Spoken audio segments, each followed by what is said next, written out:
పక్క సరిహద్దు సమస్యలు, మరోపక్క మతపరమైన భౌతిక దాడులతో ఈశాన్య రాష్ట్రాల్లో ప్రజలు అల్లాడుతున్నారు.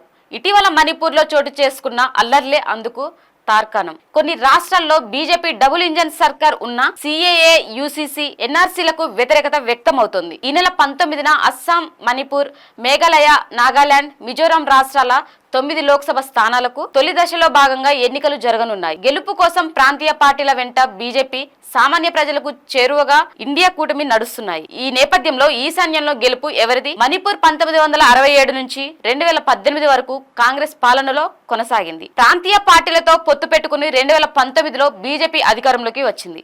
అప్పటి నుంచి జాతుల మధ్య వివాదం రగులుతూనే ఉంది. 2023 మేలో మొయితీలకు ఎస్టీ హోదా కల్పిస్తూ హైకోర్టు ఉత్తర్వులు జారీ చేసి దానికి వ్యతిరేకంగా ఆందోళనలు చేస్తున్న కుకీలపై నేటికి దాడులు జరుగుతూనే ఉన్నాయి. రాష్ట్రం రావణ కాష్టంలా మారిపోయినా పట్టించుకునే నాదుడే లేక కుకీలు తల్లడిల్లిపోయారు. మహిళలను వివస్త్రాలను చేసి నడి వీధుల్లో తిప్పడం, అత్యాచారాలు, ఇల్లు, చర్చిలను తగలబెట్టడం, గృహ దహనాలు, హత్యలు మొదలైన వాటితో నేటికి ఘర్షణలు వెలువెత్తుతున్న మోడీ మణిపూర్ వైపు కన్నెత్తేనే చూడలేదు సరికదా, నోరు కూడా మెదపలేదు. బీజేపీ మోడీ ప్రభుత్వం మణిపూర్లో శాంతిని నెలకొల్పలేకపోయింది. 50,000 మందికి పైగా నిరసరాయులు సహాయ శిబిరాల్లోనే తల దాచుకుంటున్నారు. వారిని పరామర్శించేందుకు వెళ్లిన రాహుల్ గాంధీని సైతం అడ్డుకున్నారు. మణిపూర్ మారణహోమం ప్రభావం ఈశాన్య రాష్ట్రాలన్నింటిపైన చూపనుంది. మణిపూర్ లో 2 పార్లమెంటు స్థానాలకు గాను ఇన్నర్ మణిపూర్ కు ఏప్రిల్ 19న, ఔటర్ మణిపూర్ స్థానానికి ఏప్రిల్ 26న ఎన్నికలు జరగనున్నాయి. అస్సాంలో పౌరసత్వ వివాదం, Assam national register of citizens CAA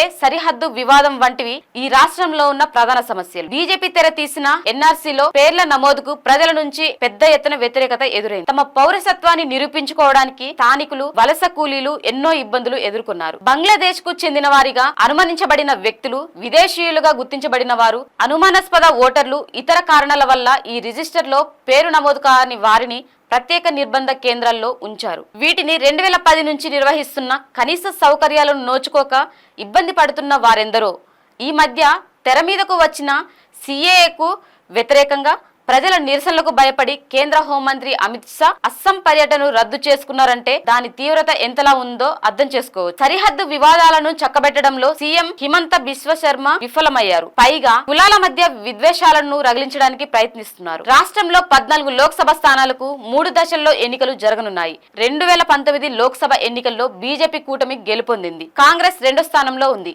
ఈసారి కాంగ్రెస్ గెలిచే అవకాశాలే ఎక్కువ. మేఘాలయలో కాంగ్రెస్ ప్రాంతీయ పార్టీలే కొనసాగుతున్నాయి. తొలి దశ ఎన్నికల్లో భాగంగా ఏప్రిల్ 19న షిల్లాంగ్, ఏప్రిల్ 26న తురా నియోజకవర్గాలకి ఎన్నికలు జరగనున్నాయి. షిల్లాంగ్ సీటుకు ఇంతకు ముందు కాంగ్రెస్ నుంచి 2 సార్లు గెలిచిన విన్సెంట్ పాలా ఈసారి పోటీ చేస్తున్నారు. 2019లో లోక్సభ ఎన్నికల్లో కాంగ్రెస్, ఎన్పీపీ ఒక్కో స్థానాన్ని గెలుపొందాయి.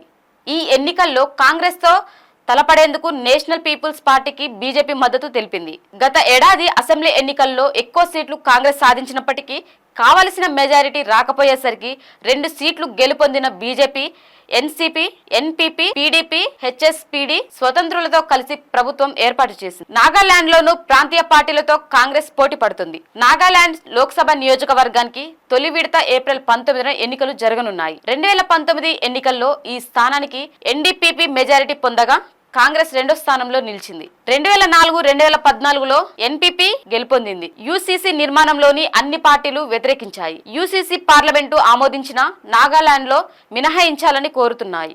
దీనిపై శాసనసభ తీర్మానాన్ని ఆమోదించింది. మిలిమెంట్లుగా భావించి సాధారణ పౌరులపై భద్రతా బలగాలు కాల్పులు జరపడంతో 14 మందికి పైగా ప్రాణాలు కోల్పోయిన సంఘటనపై రాష్ట్ర వ్యాప్తంగా ఆందోళనలు జరిగాయి. ఎప్పటి నుంచో సాయుధ బలగాల అధికారాల చట్టం రద్దు డిమాండ్ వినిపిస్తోంది. ఒకే ఒక్క సీటు మిజోరాంలో ఒకే ఒక్క లోక్సభ స్థానానికి ఏప్రిల్ 19న ఎన్నికలు జరగనున్నాయి. గత ఎన్నికల్లో మిజో నేషనల్ ఫ్రంట్ గెలుపొందింది. 5 ఎన్ఎంఎఫ్ నుంచి వలాల్ వైనా, కాంగ్రెస్ నుంచి లాల్ బైగ్జమా, జెడ్పీఎం నుంచి రిచర్డ్, ఎంపీసీ నుంచి Rita mall Soumi, Lal heya త్రేంగా చంగ్తే పోటీ పడుతున్నారు. భారత మయన్మార్ సరిహద్దుల్లో కంచె నిర్మించాలన్న కేంద్ర నిర్ణయాన్ని మిజో అసెంబ్లీ వ్యతిరేకించింది.